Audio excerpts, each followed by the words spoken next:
Assalamualaikum, halo Sobat M18 Project semua di mana saja berada. Seperti yang diketahui bahwa Menteri Pekerjaan Umum dan Perumahan Rakyat, Basuki Hadimuljono, telah mengusulkan ada 4 proyek jalan tol yang menjadi prioritas pembangunan di era pemerintah Presiden Prabowo Subianto nanti.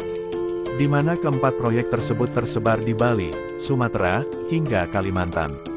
Keempat proyek tersebut adalah, pertama, Tol Gilimanuk Mengwi di Bali.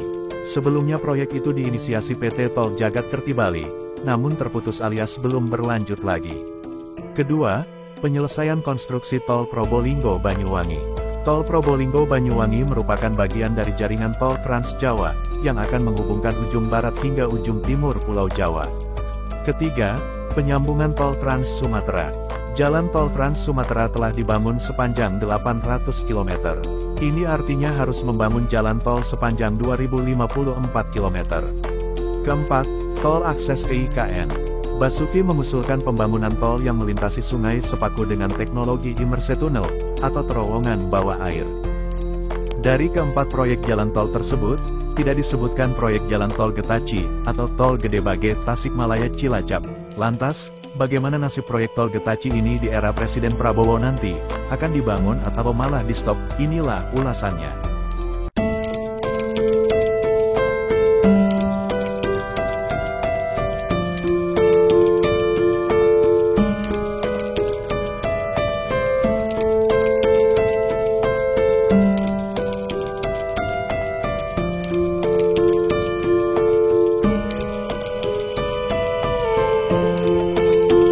Tol Getaci memang tidak termasuk dalam 4 proyek yang telah diusulkan oleh Kementerian PUPR.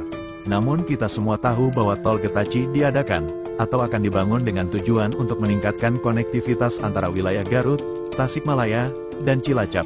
Dengan adanya jalan Tol Getaci ini, maka waktu tempuh antar kota tersebut akan berkurang secara signifikan.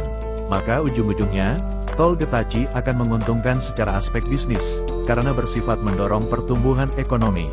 Dari aspek ini sudah bisa disimpulkan, bahwa Tol Getaci juga termasuk tol yang sangat penting pembangunannya walau tidak masuk dalam 4 tol prioritas. Dan kita sebagai masyarakat awam, tentu harus tetap optimis bahwa Tol Getaci akan tetap dibangun di era Presiden Prabowo nanti. Karena sudah ada 3 indikator, atau tanda bahwa tol ini akan dibangun. 3 indikator itu adalah sebagai berikut.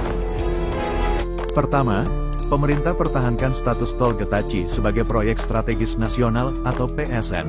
Proyek strategis nasional adalah proyek atau program yang dilaksanakan oleh instansi pemerintah atau badan usaha yang memiliki sifat strategis untuk peningkatan pertumbuhan dan pemerataan pembangunan dalam rangka meningkatkan kesejahteraan masyarakat dan pembangunan daerah. Sekretaris Menteri Koordinator atau Sesmenko Perekonomian, Susiwijono Mugiarso, memerinci faktor yang membuat pemerintah tetap mempertahankan status PSN Tol Getaci meski telah 2 kali gagal mendapatkan investor. Kemudian disebutkan, dalam penyiapan proyek, Tol Getaci telah terdapat komitmen pembiayaan. Oleh karena itu, proyek tersebut dipastikan bakal dilanjutkan. Kedua, walau Tol Getaci telah 2 kali gagal dapat investor, namun Kementerian PUPR pastikan segera lelang ulang Tol Getaci dalam waktu dekat ini. Dalam lelang ulangnya nanti, diberitakan bahwa proyek Tol Getaci kali ini akan disertai dukungan pemerintah. Tak lain, tujuannya untuk meningkatkan minat dan kesanggupan para investor untuk menggarap proyek tersebut.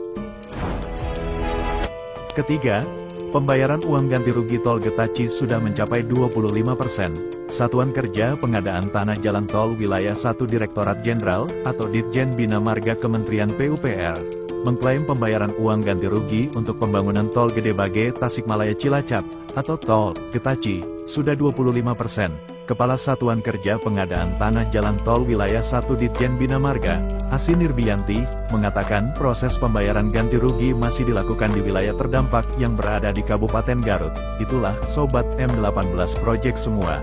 3 indikator bahwa Tol Getaci akan dimulai pembangunannya. Jadi bagaimana menurut Sobat semua?